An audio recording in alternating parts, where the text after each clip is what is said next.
Thank you, Lori, for that really very, very warm introduction. And then, Lori, doesn't she do just a fabulous job here tonight?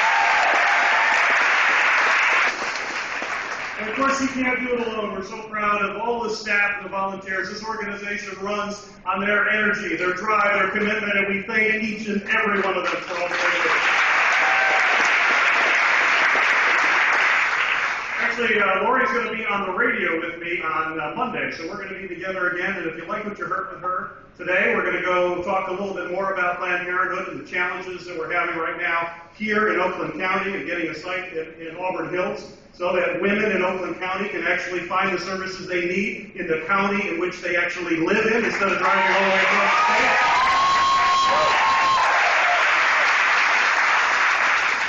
We're going to be on the radio. I'm just hosting Craig Foley for an hour from 10 to 11 at WBC.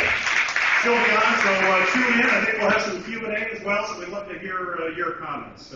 But it's a pleasure to be here because I fight the battles every day in Washington, D.C., and you've probably heard about all these new members that came in.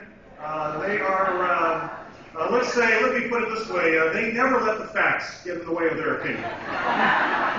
And they certainly don't let the facts get in the way of their opinion when it came to the battles that we had over the continuing resolution and the deficit. You heard Lori talk about that, where we were really on the brink of actually shutting down, can you believe this, shutting down the federal government because of funding for Planned Parenthood. That's how close we came. We were in a situation where we were literally hours away from cutting off paychecks to men and women who are serving in the armed forces in Afghanistan, in Iraq, that they wouldn't get their paychecks.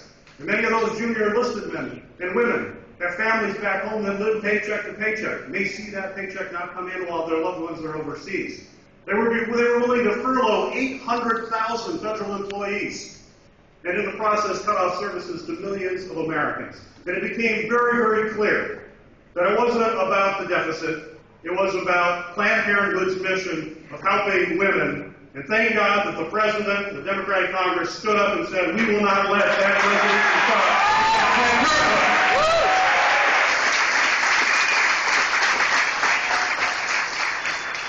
In fact, what is so interesting, the folks out there protesting and others, is that by cutting off Title X funding, which is what they wanted to do, is cut it off, would have meant critical health services for millions of American women.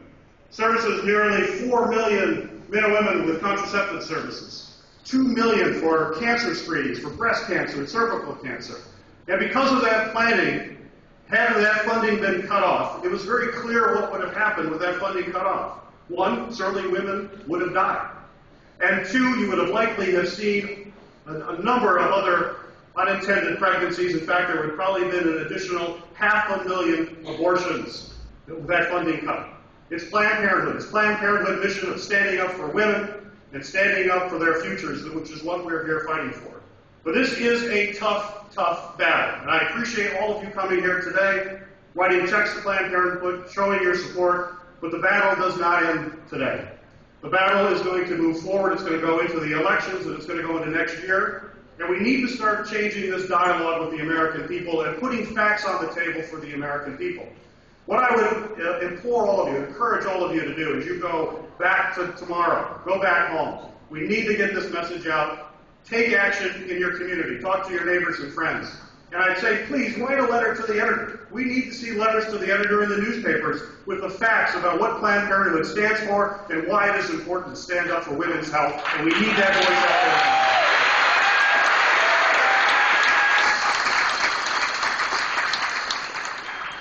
So all I'd say, I know we want to get to this great show, and we're welcome Liz on her tour and her commitment to this very, very strong cause. But please enjoy the show tonight, but know that we've got this mission over the next year and a half to get out there, writing letters to the editor, but also to engage in elections and make sure our neighbors and friends get out to the polls. We cannot let what happened in the last election in the midterm, where too many of our friends stood at their home, not getting out to the polls and voting. We've got to make that difference. So I am very proud. I am proud to stand for Planned Parenthood tonight. I am proud to stand for women's health issues, which is what this great organization does. And I'm very proud to represent you in Washington, D.C. And with your help, in 2012, we will make our voices known loud and clear and change this government and make sure that we send a lot of those Tea Party freshmen back to where they came from.